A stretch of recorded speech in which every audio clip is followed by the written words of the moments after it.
పెళ్లికి పెద్దలు నిరాకరిస్తున్నారని వేదంతో ప్రేమికులిద్దరూ కరీంనగర్లో ఆత్మహత్య చేసుకున్నారు. కరీంనగర్ 3వ ఠాణా సీఐ జాన్ రెడ్డి తెలిపిన వివరాల ప్రకారం చొప్పదండి మండలం చిట్యాలపల్లికి చెందిన కొండపర్తి అరుణ్ కుమార్ డిగ్రీ వరకు చదివి ప్రస్తుతం కరీంనగర్లోని ప్రైవేట్ ఆసుపత్రిలో ల్యాబ్ టెక్నీషియన్గా పనిచేస్తున్నాడు. ఇతనికి అదే మండలం భూపాలపట్నం గ్రామానికి చెందిన నాంపల్లి అలేఖ్య సమీప బంధువుతో ఏర్పడిన పరిచయం ప్రేమగా మారింది. 2 ఏళ్లుగా ఇరువురు ప్రేమించుకుంటున్నారు.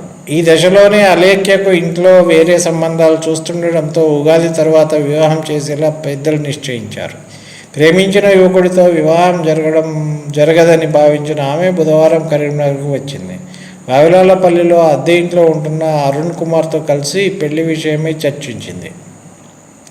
ప్రేమ పెళ్లి ప్రస్తావన గతంలోనే వారి ఇళ్లలో చెప్పినప్పటికీ ఒప్పుకోలేదు. ఇంట్లో తెచ్చిన సంబంధాన్ని చేసుకోనని ప్రియుడితో తేల్చి చెప్పింది. ఇద్దరి మధ్య చర్చ జరిగి ఆత్మహత్య చేసుకోవాలని నిర్ణయించుకున్నారు. బుధవారం రాత్రి అరుణ్ కుమార్ అద్దెకు ఉంటున్న ఇంట్లోనే ఉరివేసుకున్నాడు. అలేఖ్య అరుణ్ కుమార్ల ఫోన్లను స్విచ్ ఆఫ్ చేస్తుండడంతో వారి కుటుంబీకులు గురువారం కరీంనగర్ వచ్చి అద్దె గదిలో చూడగా విగత జీవులు కనిపించారు. వారి కుటుంబీకులు బోరున విలపించారు. పోలీసులు ఘటనా స్థలానికి వచ్చి మృతదేహాలను పరిశీలించి పంచనామా నిమిత్తం ప్రభుత్వ ఆసుపత్రికి తరలించారు. అలేఖ్య తల్లి రమ గృహిణి కాగా తండ్రి అంజయ్ ఉపాధి నిమిత్తం గల్ఫ్కు వెళ్ళాడు. అలేఖ్యకు సోదరి తమ్ముడు ఉన్నారు. వీరి కుటుంబం 5 ఏళ్లుగా చొప్పదండిలో నివాసం ఉంటుంది. అరుణ్ కుమార్ తల్లి స్వరూప, తండ్రి రవికుమార్ ఆర్టీసీ డ్రైవర్గా పనిచేస్తున్నాడు. తమ్ముడు లోకేష్ డిగ్రీ చదువుతున్నాడు. కరీంనగర్లో శవ పంచనామా నిర్వహించిన అనంతరం వారి స్వగృహాల్లో అంత్యక్రియలు నిర్వహించారు. ఇరువురి కుటుంబ సభ్యులు ఏడ్చిన తీరును చూపర్లకు కంటతడి పెట్టింది. ఇప్పుడు ఏడ్చే లాభం? ఇప్పుడు వాళ్ళ ప్రేమ ఇష్టం లేదన్న తర్వాత ఏడుగుద్దిగా కథం క్లోజు.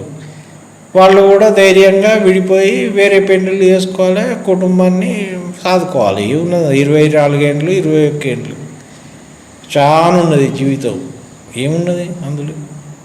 ఒకళ్ళకొకళ్ళు ఇష్టం ఉన్నప్పుడు పెళ్లి చేసుకొని ఉండే, లేదనుకో కుటుంబం ఇష్టం అన్నప్పుడు కుటుంబాలని వీళ్ళు ఒకళ్ళకొకళ్ళు ఒప్పించుకొని కుటుంబంతో ఉండాలి. అంతేగాని సస్తేం లాభం? సావడం పరిష్కారం కాదు కదా, సావడం చంపడం పరిష్కారం కాదు. మరి ఇది ఎందుకు జరిగిందో వాళ్ళకి కౌన్సిలింగ్ ఎవరు చేయలేదో తెలియదు. సమస్య వచ్చినప్పుడు నలుగురికి చెప్తే వాళ్ళు ఒక నిర్ణయానికి వస్తారు, సముదాయిస్తారు. పిల్లలు ఎంత వేస్ట్. ఇప్పుడు 24 ఏళ్ళ అబ్బాయి 21 ఏళ్ళ అమ్మాయి ఇట్లా పోయినరు అంటే వాళ్ళ తల్లిదండ్రులకు ఎంత జీవితాంతం అదే ఉంటుంది మనసులో. చూడండి.